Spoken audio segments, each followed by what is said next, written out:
माता पिता की छांव। माता और पिता को घर का सर्वांग कहा जाता है। माँ घर का हृदय तो पिता घर का मस्तक है।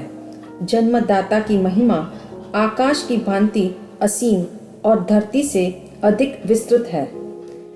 नेपोलियन बोनापार्ट ने भी अपने जीवन का अभिप्राय दर्शाते हुए कहा, बालक का भाग्य माता और पिता द्वारा निर्मित होता है।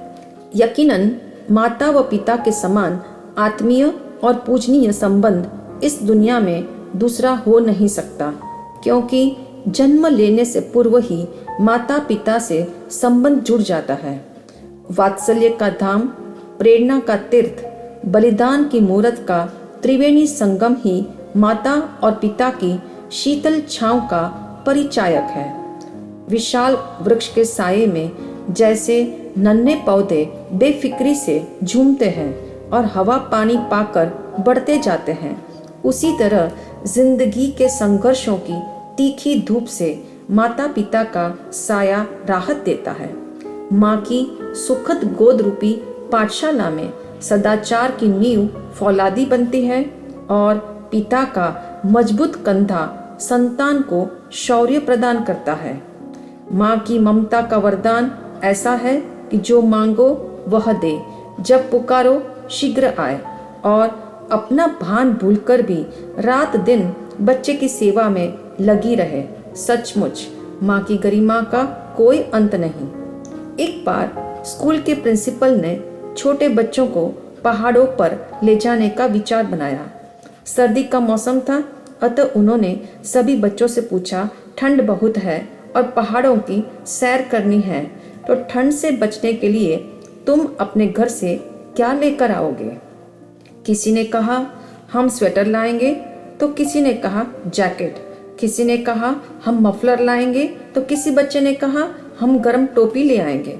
एक छोटा बच्चा बिल्कुल चुप बैठा था, अतः प्रिंसिपल ने उससे पूछा तुम क्या लाओगे? वह झट से बोला, सर मैं अपनी माँ को लेकर आऊंगा। बालक के उत्तर से जाहिर है कि माँ की उष्मा और माँ का वात्सल्य उसे भयंकर ठंड में सुरक्षित रख सकता है। वाकई माँ का प्यार अनोखा एवं अनूठा है। वह पहले बच्चे को खिलाती है, फिर स्वयं खाती है। बच्चा रोए तो उसे प्यार से दुलारती है। ममत्व की यह देवी स्वयं गीले में सोकर बच्चे को सूखे में सुलाती है। हालांकि बालक गर्भ से ही माँ के लिए कष्टकारी और पीड़ादायी होता है।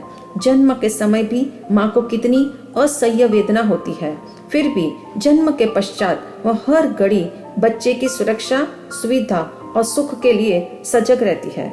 स्पष्ट है, माता पिता हर हाल में अपनी संतान के लिए स्वागत का थाल सजाते हैं तथा उनकी प्रगति, प्रतिष्ठा और शानदार सफलता चाहते हैं।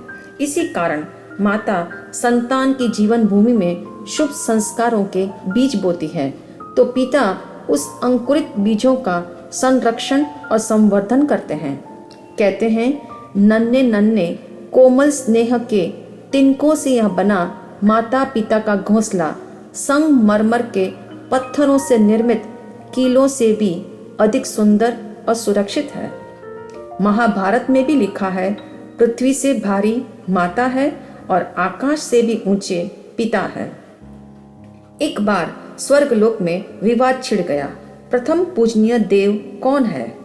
इंद्र ने अपनी पूजनीयता का दावा किया तो बृहस्पति ने अपनी श्रेष्ठता को बखाना। वरुण ने अपना गौरव सुनाया तो गणेश जी ने अपनी बुद्धि को सराहा।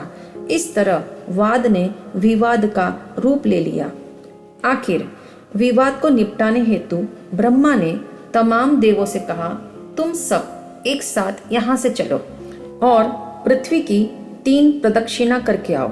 जो सबसे पहले आएगा वह प्रथम पूजनीय होगा।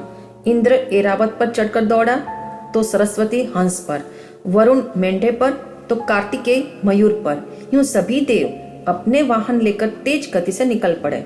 गणेश जी सबसे पीछे रह गए, क्योंकि चूहे का वाहन उन तेज वाहनों की बराबरी कैसे करे। अपनी समस्या जब गणेश जी ने नारद जी के सामने रखी तो वे बोले, शास्त्रों में माता को पृथ्वी और पिता को परमेश्वर कहा है। गणेश जी ने संकेत समझ लिया और फौरन वहां पहुंचे जहां शंकर और पार्वती बैठे थे। तुरंत 3 प्रदक्षिणा की और सबसे पहले ब्रह्मा के पास आकर बैठ गए। ब्रह्मा ने गणेश जी को प्रथम पूजनीय घोषित करते हुए कहा, माता पिता समस्त सृष्टि का मूल आधार है, इसलिए शास्त्रों में माता को पृथ्वी कहा है। क्योंकि गणेश ने माता पिता की प्रदक्षिणा की, इसलिए वह प्रथम पूजनीय है।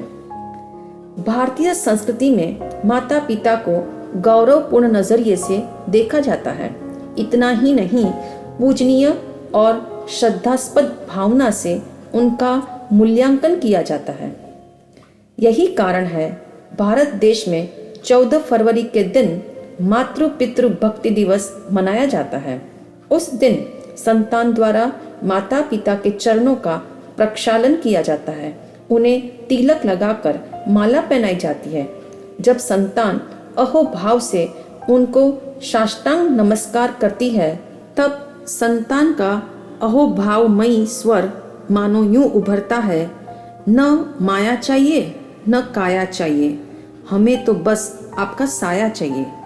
ख्याल रहे, बाग को जन्म देने वाला बागवां और परिवार को जन्म देने वाले माता पिता दोनों ही खून पसीने से अपनी बगिया को सींचते हैं। वे सिर्फ पेड़ से नहीं बल्कि उसके साये से भी प्यार करते हैं। अफसोस है, आज के स्वच्छंद कल्चर में माता पिता की मौजूदगी बोझ बन गई है। परिवार के पाठशाला की नींव मानो खिसक गई है और प्लस्तर उखड़ गया है।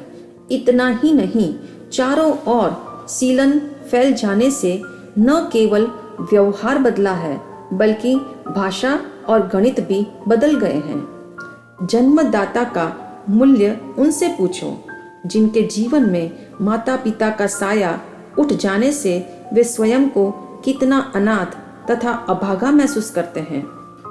प्रायः लोग बड़े गर्व से कहते हैं, हमने माता पिता को अपने पास रखा है। इससे जाहिर होता है वे अपने माता पिता पर बड़ा एहसान कर रहे हैं। एक बुजुर्ग ने गांव में किसी अपरिचित इंसान को देखकर पूछा, क्या आप मुझे अपना परिचय देंगे? उसने बड़े अदब से कहा, मैं शिक्षक हूँ और आपके सामने वाले मकान में रहता हूँ। घर में पत्नी है, 2 बच्चे हैं और बूढ़े माता पिता भी हैं। उनको हमने अपने पास ही रख लिया है।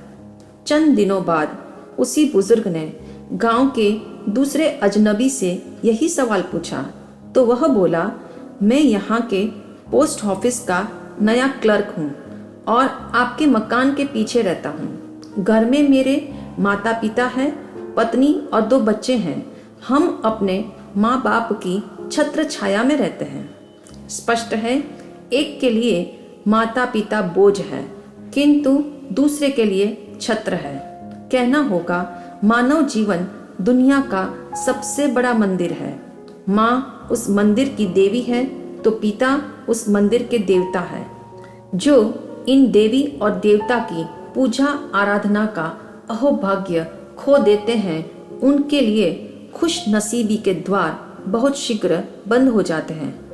अपने बुजुर्ग माता पिता की लाठी बन सके ऐसे श्रवण कुमार आज घर घर में जन्म ले तो संपूर्ण धरा परम धन्यता से खिल उठेगी। स्मरण रहे, माता पिता की उत्कट सद्भावना संतान के लिए आकाश से भी अनंत गुना ऊंची होती है। अतः वे बच्चे की तदबीर ही नहीं तकदीर भी संवारते हैं। जीवन के कागज पर उपकार की स्याही से अपने बुजुर्ग माता पिता के लिए ये पंक्तियां लिखना न भूले। पेड़ चाहे बूढ़ा ही क्यों न हो, पेड़ चाहे बूढ़ा ही क्यों न हो, उसे आंगन में लगा रहने दो। फल न सही छांव तो देगा।